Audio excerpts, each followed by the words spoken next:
Anugerah demi anugerah senantiasa Tuhan limpahkan dalam kehidupan yang kami jalani. Anugerah Tuhan sungguh melimpah. Anugerah Tuhan sungguh nyata. Kalau kami boleh berdiri sebagaimana kami ada saat ini, kalau kami bisa datang berkumpul bersama di rumah Tuhan pada saat ini, semua menunjukkan kepada kami betapa anugerah Tuhan besar kepada setiap kami. Kami bersyukur buat anugerah Tuhan yang terus ditunjukkan kepada setiap kami, manusia yang tidak pantas ini. Manusia yang layak mendapat murka Allah. Manusia yang seharusnya senantiasa diliputi oleh ungkapan dan ucapan syukur. Karena anugerah Tuhan begitu besar. Kristus diberikan bagi kami. Terima kasih ya Bapa. Engkau tahu kami boleh memuji-Mu sebagai sebuah respons ucapan syukur kami untuk anugerah terbesar yang Engkau beri bagi kami. Dan saat ini kami juga hendak mengambil waktu sejenak membaca dan merenungkan firman Tuhan. Saat ini kami sadar sebagai manusia betapa lemah dan terbatasnya diri kami. Oleh karena itu mari Tuhan pimpin dan sertai, baik yang menyampaikan maupun yang mendengarkan, supaya sungguh Allah Roh Kudus yang boleh menaungi hati setiap kami sehingga masing-masing kami boleh menjadi pendengar dan pelaku firman. Kami menyerahkan waktu di depan kami sepenuhnya ke dalam tangan cinta kasih dan anugerah Tuhan. Demi Kristus Yesus anak-Mu yang tunggal kami berdoa. Amin. Silakan duduk Bapak Ibu Saudara dikasih oleh Tuhan.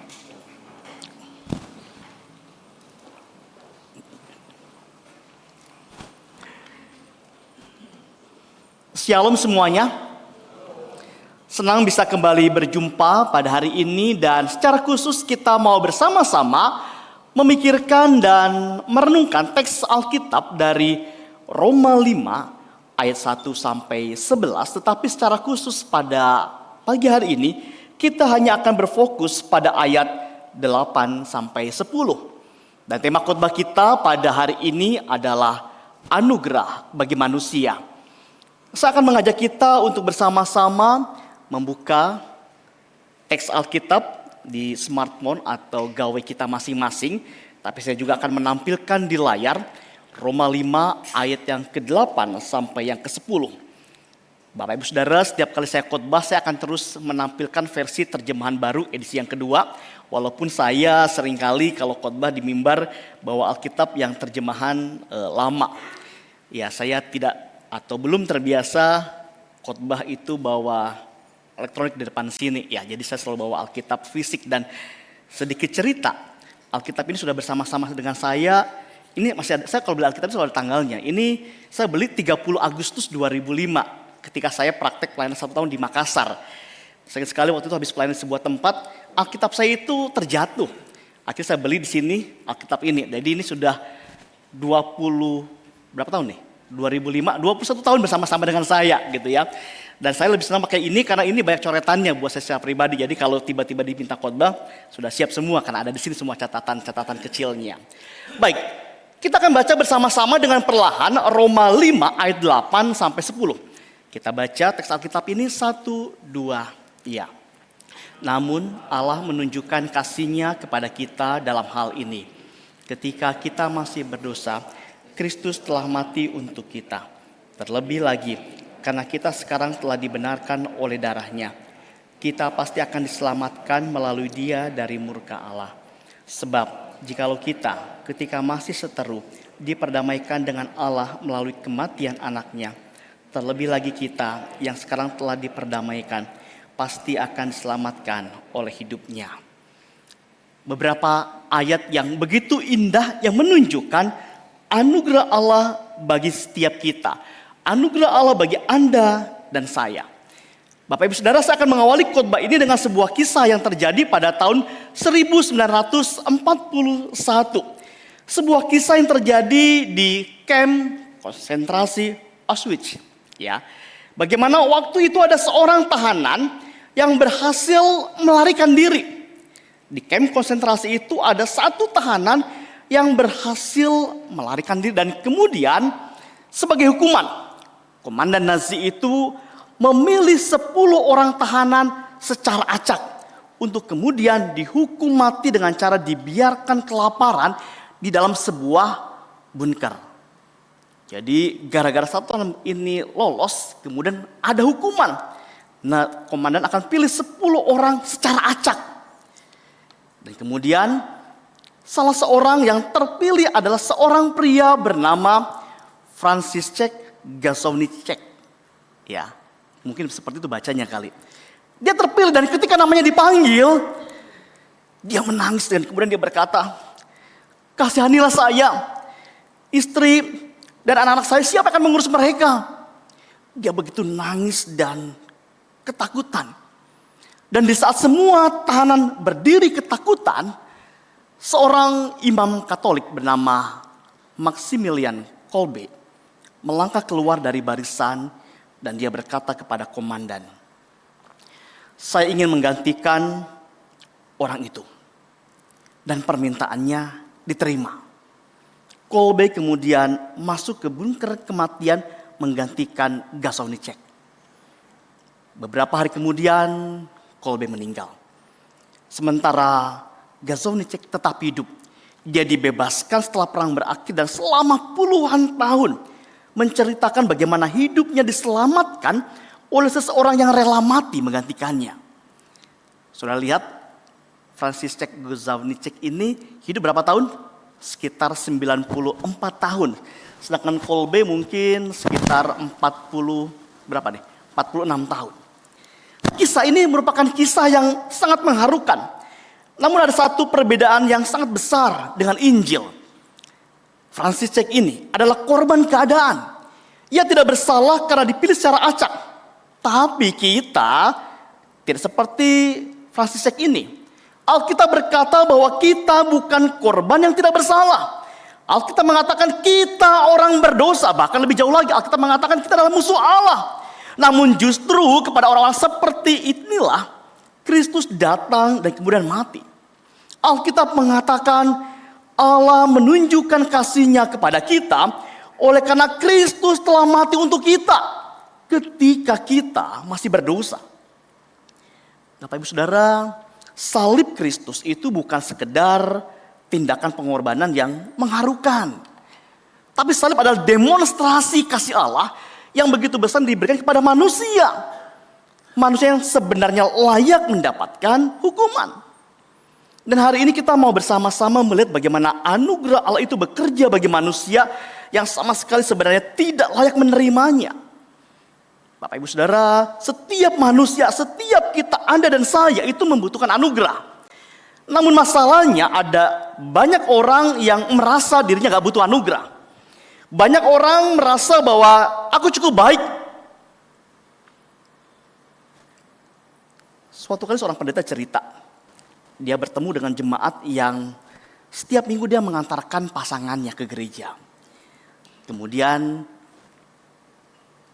pendeta itu cerita dan dia bertanya, "Kenapa? Kok pasanganmu nggak ikut turun?" "Oh, sepanjang hidupnya dia sudah cukup baik dan nggak perlu ke gereja."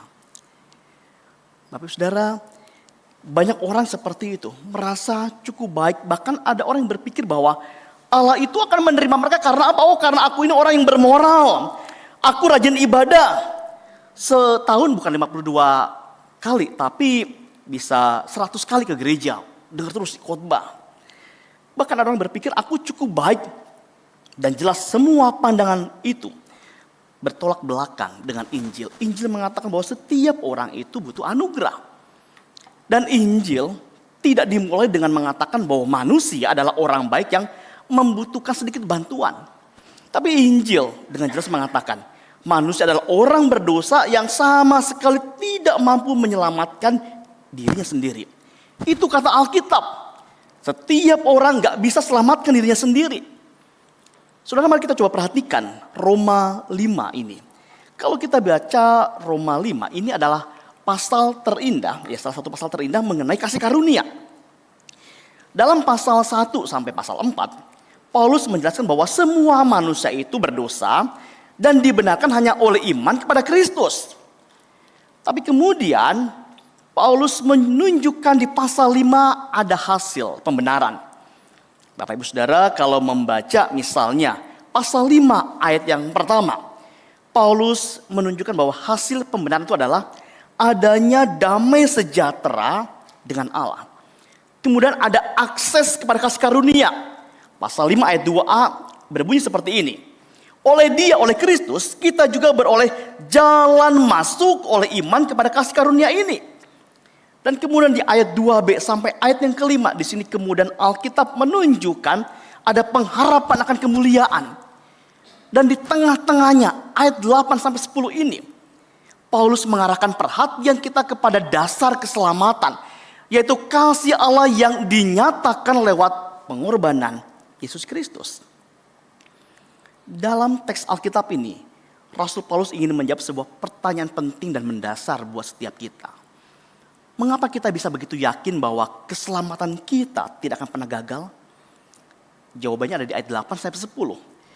Yaitu karena keselamatan kita berdiri di atas kasih Allah, bukan pada kelayakan manusia. Singkatnya, ada anugerah dari Allah bagi manusia.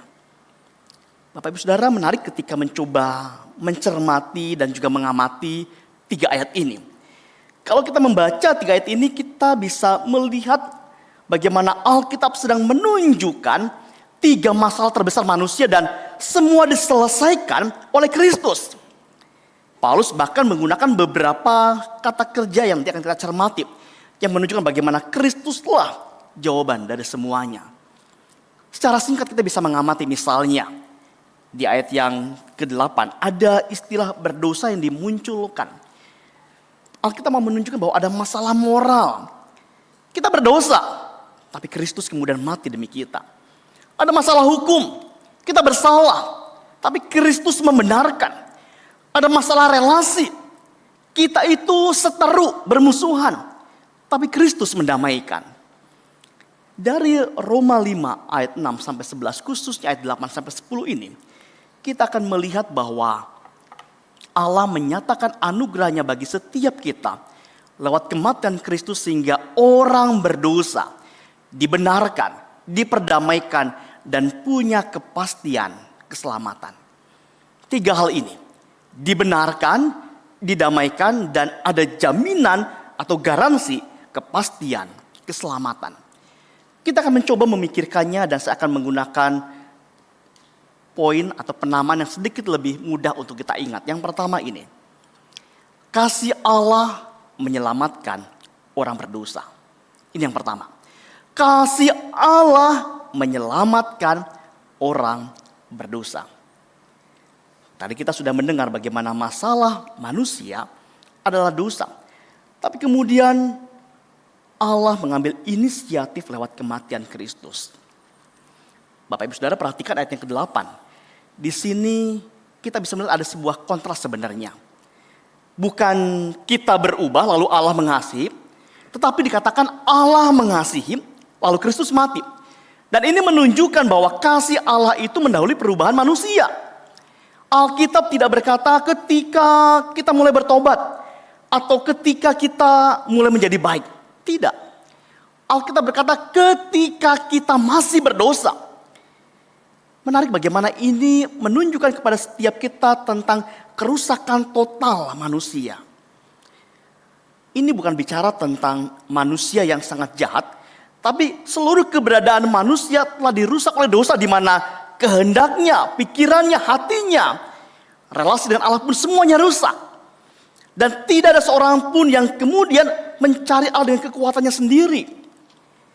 Kalau kita mencoba maju misalnya ke Roma 3 ayat yang ke-9 sampai ayat yang ke-20, Alkitab menunjukkan bahwa semua manusia adalah orang berdosa. Saya bacakan ayat 10 sampai 12-nya. Tidak ada yang benar, seorang pun tidak. Tidak ada seorang pun yang berakal budi. Tidak ada seorang pun yang mencari Allah. Ayat 12. Semua orang telah menyeleweng, mereka semua tidak berguna, tidak ada yang berbuat baik, seorang pun tidak. Alkitab menunjukkan bahwa setiap manusia itu sudah rusak. Oleh karena itu kemudian keselamatan sama sekali bukan hasil inisiatif manusia. Allah yang mengambil inisiatif. Roma 5 ayat yang ke-8, subjeknya adalah Allah. Allah yang menunjukkan kasih. Allah yang mengutus anaknya. Allah yang menyediakan korban. Dan kasih Allah bukan sekedar perasaan. Kasih Allah diwujudkan dalam tindakan. Dan salib, sekali lagi, adalah demonstrasi kasih Allah. Bukan karena kita layak, tapi justru karena kita tidak layak. Kristus menggantikan setiap kita orang berdosa. Di bagian yang pertama ini saya mengajak kita untuk kemudian berhenti sebentar dan melihat. Seringkali kita berpikir bahwa Allah itu akan lebih mengasihi saya nih, kalau saya itu lebih rajin beribadah. Tuhan akan sayang sama saya kalau saya lebih rajin melayani atau lebih berhasil meninggalkan dosa. Akibatnya, hubungan kita dengan Allah itu berubah menjadi hubungan yang didasarkan pada prestasi. Padahal Alkitab Roma 5:8 berkata, Allah mengasihi kita ketika kita masih berdosa. Artinya, kasih Allah itu bukanlah upah atas kebaikan kita, melainkan sumber yang mengubah kehidupan kita. Coba renungkan kehidupan kita sehari-hari. Ketika kita mungkin gagal sebagai orang tua dan merasa tidak pantas berdoa kepada Tuhan. Atau ketika kita jatuh lagi dalam dosa yang sama dan merasa Allah pasti sudah muak dengan hidup saya. Atau ketika kita merasa pelayan itu gak cukup baik sehingga berpikir bahwa Allah gak lagi berkenan pada apa yang saya lakukan. Pada saat-saat seperti itulah Injil mengingatkan bahwa dasar kasih Allah bukanlah keberhasilan kita, tapi Kristus yang telah mati bagi kita. Bukan berarti kita boleh hidup sembarangan. Justru karena kita sudah dikasihi terlebih dahulu, kita terdorong untuk mengasihi dan juga menaati Tuhan dengan sukacita. Jadi jangan berusaha menjadi layak supaya dikasih Allah. Namun ini, hiduplah sebagai orang yang sudah dikasih Allah dalam Kristus. Kasih Allah menyelamatkan orang berdosa dan sekali lagi, kasih Allah itu menjadi dasar dari keselamatan. Tapi kemudian Paulus melanjutkan. Setelah dia berkata kasih Allah itu menyelamatkan orang berdosa, lebih dalam lagi kemudian Paulus berkata bahwa darah Kristus itu membenarkan orang berdosa. Secara spesifik kemudian Paulus mau mengatakan darah Kristus itu sungguh menunjukkan anugerah yang besar. Masalah manusia adalah penghukuman, tetapi darah Kristus memberikan pembenaran dan membebaskan dari murka Allah. Menarik bagaimana kemudian di Roma 5 ayat 9, di sini kemudian Paulus menulis lebih-lebih. Karena kita sekarang telah dibenarkan oleh darahnya, kita pasti akan diselamatkan dari murka Allah. Lihat kalimat yang digarisbawahi, telah dibenarkan oleh darahnya. Bapak Ibu Saudara, ayat 9 diawali dengan ungkapan lebih-lebih. Tadi kita membaca dalam teks yang terbaru itu pakai kata terlebih lagi. Ya, ini mau menunjukkan jika Allah sudah melakukan hal yang paling sulit, dia pasti akan menyelesaikan semuanya. Semua yang belum diselesaikan. Menarik bagaimana berulang-ulang kalau kita membaca Roma 5 ayat 1 sampai 11, bahkan Lembaga Alkitab Indonesia memberi judul hasil pembenaran. Ada muncul kata pembenaran berulang-ulang. Dan pembenaran ini adalah istilah hukum. Allah sebagai hakim menyatakan bahwa orang berdosa menjadi benar atau dibenarkan Allah. Tentu bukan karena mereka benar, tapi karena kebenaran Kristus itu diperhitungkan kepada mereka. Kalau Bapak Ibu Saudara tadi ingat dalam katekismus, Pendeta Barnabas menyampaikan bahwa ada pembenaran. Bagaimana dosa kita diperhitungkan kepada Kristus dan kebenaran Kristus diperhitungkan kepada kita. Oleh karena itu Allah tetap adil sekaligus membenarkan orang yang berdosa. Dan kasih Allah itu tidak meniadakan murka Allah. Di mana Allah yang kudus harus menghukum dosa. Dan di sini salib menjadi penting. Murka Allah tidak dihapus, tetapi dipuaskan. Ini sebuah kalimat yang penuh dengan teologi yang dalam. kematian Kristus memuaskan murka Allah. Bapak Ibu Saudara, di sini ada doktrin penebusan pengganti. Dan bagaimana Kristus menggantikan kita. Dan karena Kristus menggantikan kita, nggak ada penghukuman bagi setiap kita. Kalau kita lihat di bagian berikutnya, misal di Roma 8 ayat yang pertama, Alkitab berkata seperti ini. Demikianlah, sekarang tidak ada penghukuman bagi mereka yang ada di dalam Kristus Yesus. Setiap orang yang percaya kepada Kristus, dia sudah dibenarkan dan dia aman. Menarik bagaimana ketika masuk di poin yang kedua ini. Ada banyak orang Kristen yang sudah percaya kepada Kristus. Tapi dia hidup seperti seseorang atau orang seperti terdakwa yang setiap hari menunggu vonis. Sedikit gagal, langsung merasa Allah itu menghukum. Sedikit jatuh dalam dosa, langsung merasa Tuhan itu pasti meninggalkan. Sedikit mengalami kesulitan, atau ketika mengalami penderitaan, langsung berpikir, ini pasti karena Allah sedang membalas dosa saya. Ini pasti karena saya sudah berbuat dosa sehingga Allah membuat saya menderita nih. Padahal Roma 5 berkata bahwa orang percaya telah dibenarkan. Artinya status kita di hadapan Allah itu sudah berubah. Bukan karena kita sempurna, tapi karena Kristus sudah menyempurnakannya. Bapak Ibu Saudara, dalam kehidupan sehari-hari, terkadang iblis memakai rasa bersalah itu untuk menjauhkan kita dari Tuhan. Tapi Roh Kudus itu akan memakai pertobatan untuk membawa kita kembali kepada Tuhan. Karena itu ketika jatuh dalam dosa, jangan menjauh dari Tuhan. Justru datanglah kepada Tuhan, mengakui dosa, percaya bahwa darah Kristus cukup untuk mengampuni dan bangkit serta hidup dalam ketaatan. Teks Alkitab di ayat ini mau mengajak kita untuk tidak tinggal dalam rasa bersalah, tapi datang kepada Kristus yang sudah membenarkan hidup kita. Ini hal yang kedua, darah Kristus membenarkan orang berdosa. Paulus terus meningkatkan argumennya. Setelah menunjukkan kasih Allah, ya, menyelamatkan orang berdosa. Yang kedua, darah Kristus membenarkan orang berdosa, meningkat di bagian yang ketiga. Ketika Paulus berkata, hidup Kristus itu memelihara orang percaya. Hidup Kristus itu menjamin keselamatan kita. Bapak Ibu Saudara, kalau kita membaca ayat yang ke-10, di sini dikatakan bagaimana kita ini seteru, bukan sekutunya Tuhan. Dan di ayat 10 ini Paulus menunjukkan gambaran manusia. Bukan hanya berdosa, tapi musuh Allah. Kita adalah seterunya Allah. Permusuhan ini bukan berarti Allah membenci tanpa alasan. Permusuhan terjadi karena manusia itu memberontak. Dosa bukan sekedar pelanggaran aturan, tapi pemberontakan terhadap Allah. Karenanya manusia berada di bawah penghukuman. Menariknya adalah bukan manusia yang berdamai dengan Allah, tapi Allah yang justru mendamaikan manusia dengan dirinya. Allah yang mengambil langkah pertama di mana Kristus menjadi perantara. Kematian Yesus di sini, ya, ketika dia mati di atas kayu salib, merobohkan tembok permusuhan. Ketika Kristus mati di salib, dia merobohkan tembok itu. Dan di sini muncul lagi ungkapan lebih-lebih. Menarik bagaimana Paulus mencoba membangun, ya, argumennya. Dia mengatakan jika Allah telah melakukan hal yang paling mustahil, yaitu menyerahkan anaknya ketika kita masih berdosa dan menjadi musuhnya, maka tentu Allah tidak akan berhenti di tengah jalan.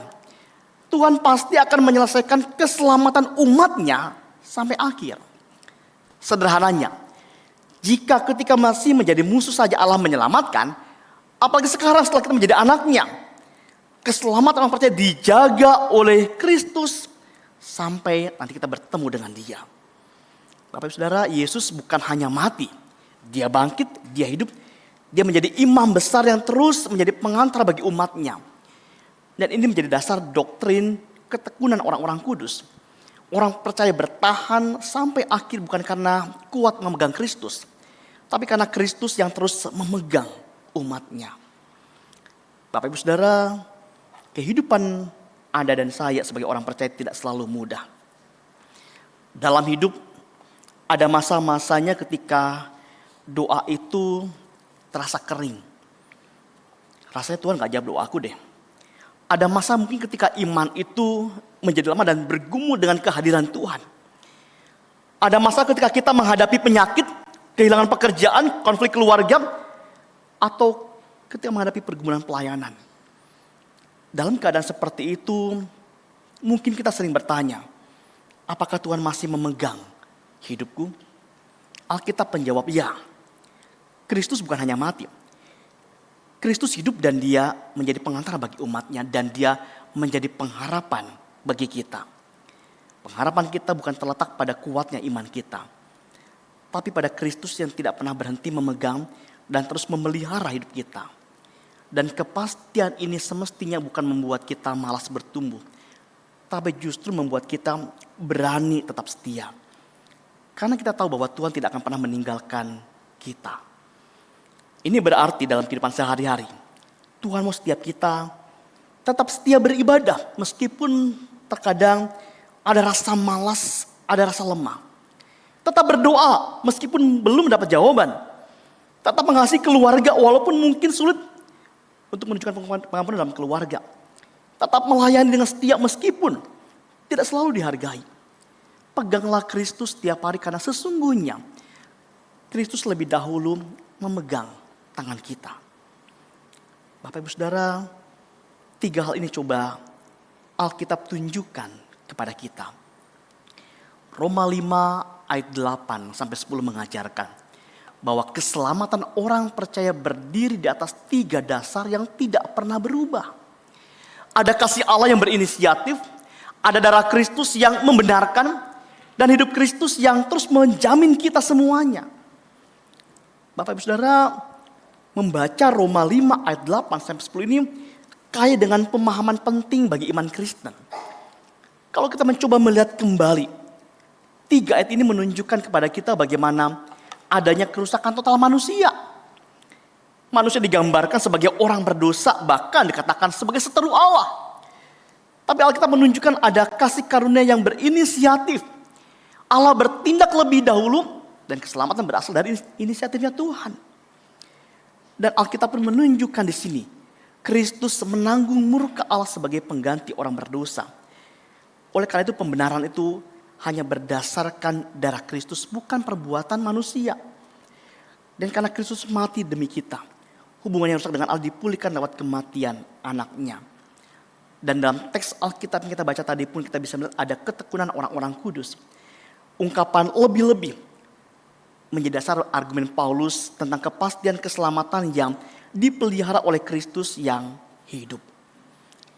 Tapi sudah dikasih oleh Tuhan, inti dari Roma 5 ayat 8 sampai 10 bukan tentang ini. Ya, bukan tentang seberapa besar aku mengasihi Tuhan, bukan. Tapi tentang seberapa besar kasih Allah kepada kita. Terkadang kita menyanyi lagu Aku Mengasihi Engkau Yesus, tidak salah. Tapi kita perlu ingat bahwa yang pertama-tama adalah ini. Allah yang mengasihi saya. Dan ini selaras dengan Injil. Bagaimana Injil itu dimulai bukan dari manusia mencari Allah. Tapi Allah yang mencari Anda dan saya. Allah mencari manusia. Ketika setiap kita masih berdosa, Kristus mati bagi setiap kita. Ketika setiap kita masih berada di bawah murka Allah, darah Kristus membenarkan kita. Ketika kita masih menjadi musuhnya Allah, Kristus mendamaikan kita dengan Allah. Dan semua itu terjadi bukan karena kita layak, bukan karena iman kita kuat, bukan karena perbuatan kita baik, tapi semata-mata kasih karunia Allah, anugerah Allah di dalam Kristus Yesus. Tapi Injil tidak berhenti di salib. Kristus yang mati telah bangkit dan hidup. Dia terus menjadi pengantar bagi umatnya dan memelihara umatnya sampai akhir. Karena itu orang percaya tidak hidup dalam ketakutan akan kehilangan keselamatan, tapi dalam kepastian kasih karunia yang mendorong umat Allah untuk hidup dalam syukur dan juga ketaatan. Jadi mari kita kembali kepada Kristus. Kalau hari ini kita datang dengan hati yang merasa gagal, penuh rasa bersalah, atau merasa gak layak di hadapan Tuhan, pandanglah kembali kepada Kristus. Keselamatan tidak bergantung pada apa yang sudah kita lakukan, tapi pada apa yang sudah Kristus kerjakan bagi setiap kita. Dan kalau hari ini setiap kita sudah menikmati anugerah itu, jangan hidup bagi diri sendiri. Hidup bagi Tuhan yang sudah mengasihi setiap kita dan menyerahkan diri bagi Tuhan. Kan inilah yang menjadi inti Injil. Orang berdosa dikasihi, dibenarkan, didamaikan dengan Allah hanya melalui Yesus Kristus. Ini anugerah Allah bagi Anda dan saya. Kita dikasihi, dibenarkan, dan didamaikan. Sebagai refleksi untuk kita renungkan secara pribadi. Setelah melihat bahwa kasih Allah menyelamatkan orang berdosa, apakah saya masih berpikir bahwa Allah menerima saya karena saya cukup baik? Ataukah saya sungguh percaya bahwa saya hanya diterima karena kasih karunia Kristus? Terkadang mungkin kita masih berusaha untuk membuktikan diri kepada Tuhan. Kita lupa bahwa Allah itu menerima kita apa adanya. Yang kedua, ketika kita melihat darah Kristus yang membenarkan orang berdosa. Ketika kita jatuh ke dalam dosa, kepada siapa saya mencari kepastian? Kepada usaha saya memperbaiki diri, atau kepada darah Kristus yang sudah membenarkan saya? Setelah melihat bahwa hidup Kristus memelihara orang percaya, apakah kepastian keselamatan itu membuat saya semakin mengasihi Kristus dan hidup dalam kekudusan, atau justru membuat saya lengah terhadap dosa? Coba pikirkan dalam 1 minggu ke depan ini, langkah nyata apa yang akan saya ambil sebagai ungkapan syukur kepada Kristus yang sudah hidup dan terus memelihara kehidupan saya sampai akhir. Bapak Ibu, ini hal yang penting untuk terus kita pikirkan dan gumulkan. Dan ketiga, pertanyaan ini membawa setiap kita untuk kembali kepada respons Injil yang seimbang. Kita diminta untuk ini, percaya kepada kasih Allah yang lebih dahulu menyelamatkan. Bersandar pada darah Kristus yang sudah membenarkan. Hidup bagi Kristus yang hidup dan terus memelihara setiap kita. Bapak Ibu sudah yang dikasih oleh Tuhan, kalau kita hari ini sudah sungguh mengerti besarnya anugerah bagi manusia, maka semestinya kita tidak menyimpan untuk diri kita sendiri. Bayangkan sejenak, bagaimana mungkin kita sudah menerima kabar baik, ada anugerah bagi manusia, tapi membiarkan orang-orang di sekitar kita tetap hidup tanpa mendengarnya. Di sekitar kita masih ada banyak orang yang belum mengenal Kristus. Masih ada anggota keluarga yang belum percaya mungkin. Sahabat, tetangga, rekan, bahkan orang yang setiap hari berinteraksi dengan kita. Mereka mungkin tampak baik-baik saja. Tapi tanpa Kristus mereka masih berada dalam keadaan yang sama seperti digambarkan oleh Alkitab. Masih berdosa, berada di bawah murka Allah dan belum didamaikan dengan Allah. Karena itu, sebagai orang yang telah menerima anugerah, kita dipanggil untuk menjadi saksi anugerah. Betul, kita tidak bisa menyelamatkan siapapun karena hanya Kristus yang dapat menyelamatkan. Tapi Allah berkenan memakai kita untuk memberitakan Injilnya. Jangan tunggu menjadi ahli Alkitab terlebih dahulu. Tapi mulai dengan menceritakan apa yang Kristus buat dalam hidup saya. Lalu undang mereka untuk datang beribadah. Doakan mereka dengan setia, bangun relasi yang penuh kasih. Dan ketika Tuhan membuka kesempatan, beritakanlah bahwa Yesus telah mati dan bangkit untuk menyelamatkan orang berdosa. Bapak Ibu Saudara, Allah tidak menyelamatkan kita hanya supaya kita masuk surga. Allah menyelamatkan kita supaya melalui hidup kita makin banyak orang mengenal juru selamat yang sama. Kita dahulu adalah orang berdosa yang telah dikasihi. Sekarang kita adalah umat Allah yang diutus. Saya ingin menutup khotbah dengan kisah terkenal. Kisah seorang pedagang budak yang diubah oleh anugerah. Di abad yang ke-18, seorang pelaut Inggris bernama John Newton punya masa muda yang jauh dari kehidupan yang saleh. Dia dikenal sebagai seorang yang kasar, hidup dalam dosa, bahkan menjadi kapten kapal yang mengangkut budak dari Afrika untuk dijual. Suatu malam di tahun 1748, kapalnya dihantam badai dahsyat dan dia mengira hidupnya akan berakhir. Dalam keputusasaannya dia kemudian berseru kepada Tuhan, memohon belas kasihan. Dan peristiwa itu menjadi titik balik hidupnya. Pertobatannya memang berlangsung bertahap. Tapi anugerah Allah terus mengubahnya. Dia meninggalkan perdagangan budak, menjadi seorang pendeta dan kemudian aktif mendukung penghapusan perbudakan di Inggris. Di masa-masa akhir hidupnya, ketika usianya sudah lanjut dan ingatannya mulai melemah, dia pernah berkata seperti ini. Walaupun ingatan saya mulai hilang, tetapi saya mengingat dua hal dengan sangat jelas. I remember two things very clearly. Saya adalah seorang berdosa yang besar. Dan Kristus adalah juru selamat yang agung. Juru selamat yang besar. Nah, saya pikir kalimat John Newton ini bisa merangkum Roma 5 ayat 8-10. Setiap kita adalah orang berdosa. Kita berada di bawah murka Allah. Kita adalah musuh Allah. Tapi Allah tidak membiarkan kita binasa. Dia melakukan sesuatu yang luar biasa. Kristus mati bagi orang berdosa. Darahnya membenarkan kita. Kematian dan kebangkitannya mendamaikan kita dengan Allah dan menjamin keselamatan kita sampai akhir. Inilah anugerah. Anugerah bukan sekedar Allah memberi sesuatu. Anugerah adalah Allah memberikan anaknya sendiri bagi orang-orang yang tidak layak menerimanya. Sehingga setiap kita dapat hidup dalam kepastian. Karena itu respons kita bukanlah membanggakan diri, tapi hidup dalam syukur, kasih dan juga ketaatan kepada Kristus. Orang yang sungguh memahami besarnya anugerah tidak akan hidup sembarangan. Dia akan berkata seperti apa kata firman Tuhan. Aku hidup, tetapi bukan lagi aku sendiri, tapi Kristus yang hidup di dalam aku. Ketika kita nantinya pulang, meninggalkan rumah Tuhan ini, biarlah kita membawa sebuah keyakinan yang tidak pernah berubah. Kita diselamatkan bukan karena layak, tapi karena kasih karunia Allah yang dinyatakan di dalam Yesus Kristus. Dan anugerah itu cukup untuk memelihara kita sampai akhir. Dan anugerah yang sejati bukan hanya mengubah hidup kita, tapi juga mendorong setiap kita membawa orang lain kepada Kristus. Dan biarlah anugerah yang telah kita terima menjadi anugerah yang kita beritakan. Amin. Mari kita berdoa.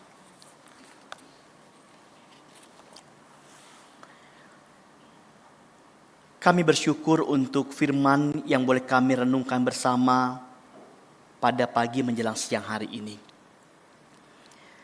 Kami mau bersyukur dan berterima kasih di mana kasih Allah boleh menyelamatkan kami. Darah Kristus membenarkan kami. Dan hidup Kristus memelihara atau menjamin kami sehingga kami bisa setia sampai akhir nantinya. Oleh karena itu ya Bapa, sebagai respons ucapan syukur, tolong kami supaya masing-masing kami sungguh-sungguh hidup bagi Kristus yang sudah menunjukkan kasih-Nya bagi kami. Dan biarlah firman yang telah kami dengar bersama pada hari ini pun menjadi pengingat buat kami, supaya anugerah yang telah kami terima menjadi anugerah yang kami beritakan. Kami menyampaikan bagaimana Kristus boleh mengubah kami kepada mereka yang belum mengenal kasih Kristus. Ya Bapa, setiap kami lemah, oleh karena itu biarlah Allah Roh Kudus yang memampukan kami supaya masing-masing kami bisa hidup seturut dengan kehendak Tuhan. Kami naikkan syukur kami buat apa yang telah kami dengarkan, dan biarlah Tuhan terus senantiasa pimpin kehidupan kami. Demi Kristus kami naikkan doa syukur buat firman telah kami dengar pada hari ini. Amin.